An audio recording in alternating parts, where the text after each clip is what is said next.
Hello everyone. In this video, we will be discussing on the minimum node configuration of 8086 microprocessor. So, in the last video, we have discussed on the pin configuration of 8086 microprocessor, how the pin configuration is made, what are the different pins and the function of each pin we have discussed. So, in this video, we will be trying to cover it up about the minimum node configuration of 8086 microprocessor. So, in this one, by this lecture, you will be having and gaining a knowledge in 8086 minimal mode configuration. With the objective of this lecture, coming to the previous class, what we have discussed the pin configuration. Just we will be having a look at the pin over here. So you can see this pin number 33. Now this pin number 33 is the minimum mode pin and maximum mode pin. So when you are strapping your 8086 microprocessor into 5 volts, when you are connecting this one, pin number 33 to 5 volts, it would be working as a minimum mode. And when you are connecting this one to the ground potential, when you are connecting to the ground, it would be acting as the maximum. So these all the pins are relating to the minimum modes which have been highlighted over here. And the pins which are being highlighted on the left side are the pins which have been there for maximum mode control. It means that physically the same set of pins would be there. And when you are strapping into the fibers, the functionality of this pin changes to hold, acknowledgement, write, read, all this one would be the same pin 24 to 31 would be the minimum mode configuration.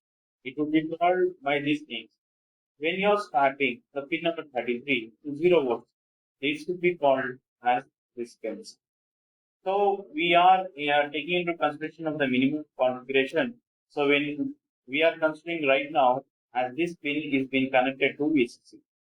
So when this is being connected to VCC, so you can see this pin number 24 to 31 would be having this functionality, the functionality of this.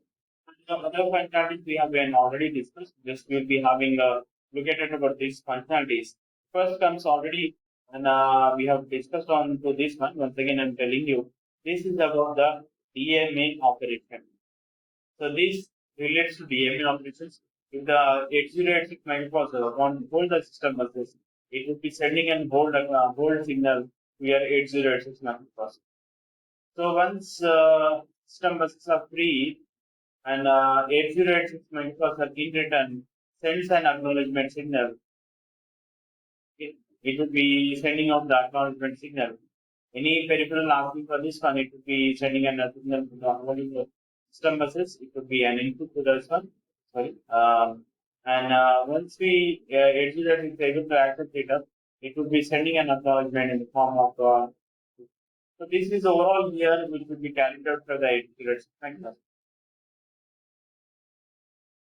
And here we are having two signals. Pin number 32 is a read signal, and pin number 29 is a write. So these are the two operations which are majorly carried out: read and write. Read and write are the two operations which majorly are taken into consideration of 8086 microprocessor. When a microprocessor is reading a data, it never goes to writing a data. And when it is writing a data, it never goes to reading the data.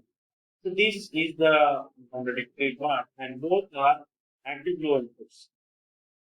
Active low inputs. What is meant by active low? Whenever you apply 0, it is or it is in conducting. When you apply 1, it is. Let's say if you look at the data, the signal onto this line should be 0. When you want to write the data, signal onto this line should be 0. When you doesn't want to read the data, make it as 1. When it doesn't want to read, make it as 1. Both are active. Next comes is memory or array. So when you go for memory or array, you can see 12 operations have been written over here. Memory, array, so here this is the two thing. When you pass it out 0, it go for array operations. When you pass it out when you pass it out 1, it will go for the memory operation. Mean to say either you read the data or write the data. When you pass it out 0, it will read or write the data from the variable. So this is about memory architecture. Then next one is data transmit and receive. This is the direction which is being given to data transmitter or receiver. It indicates the similar function data transmit and receive bar is there. If it is 0, it is receiving a data, and if it is 1, it is transmitting a data. So it depends on what is the functionality of this one, either receiving a data or transmitting a data. And the last one is data bus identity or data integrity. So you will be having DEN indicates data integrity. Data integrity. When you go for the data enabled, usually this would be enabled in the third block. Whether third block. So next one, these are all the minimum configuration pins we have already discussed. So this would be the overall structure of the pins which will be there. And this is the actual the structure of the minimum configuration. And when you are having a minimum mode and maximum mode, so if you are having a minimum mode configuration, you will be having minimum mode indicates you will be able to connect less number of peripherals. Less number of peripherals can be connected when you are having minimum mode configuration. When you are having maximum mode, more number of peripherals can be connected. More number of peripherals for maximum mode. So here we are seeing rest like ROM is there, EEPROM is there, clear device. These are the three particulars we can see at the bottom. So here, this would be here 806 microprocessor. Because ISPs are 806 microprocessor. In addition to this IC, you are having a left side, you are having another clock, clock, yeah, clock, we are playing with 85 clock, we are. So this will be providing a clock of we get to your experience. And you can see the signal special memory also. The interest acknowledgement, read, design, system, that is it. These are the things we have to do. And this has enabled, was high enabled, and other things. So, I say, taking consideration and the architecture of this minimum of the architecture will find similar. So when you go for the main process, first of all, if you want to read the data or writing data or the IO ports or from the memory, what the main process will do is that it will send the address of the data need to be read. We send out this address and address. You can see over there. Then once you are sending the address, the main process it will be sending an address match enable signal.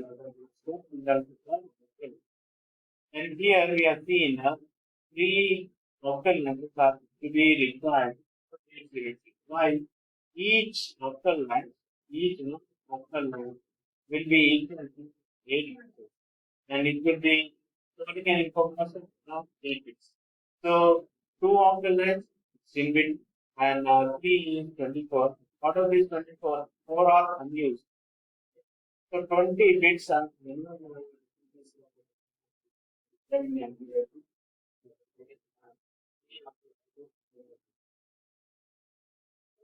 like a stored signal if in point. Okay. So this common point would be your microprocessor. This common point microprocessor will do.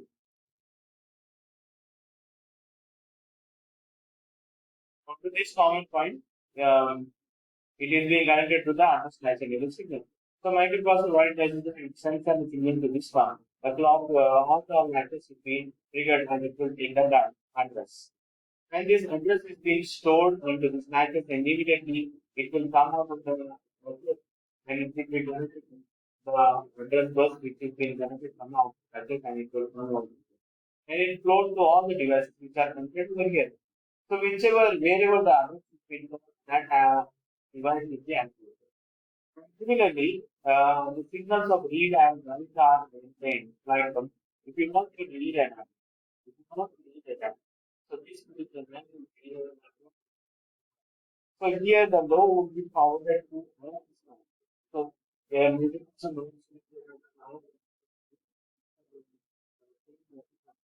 immediately the government is not getting this.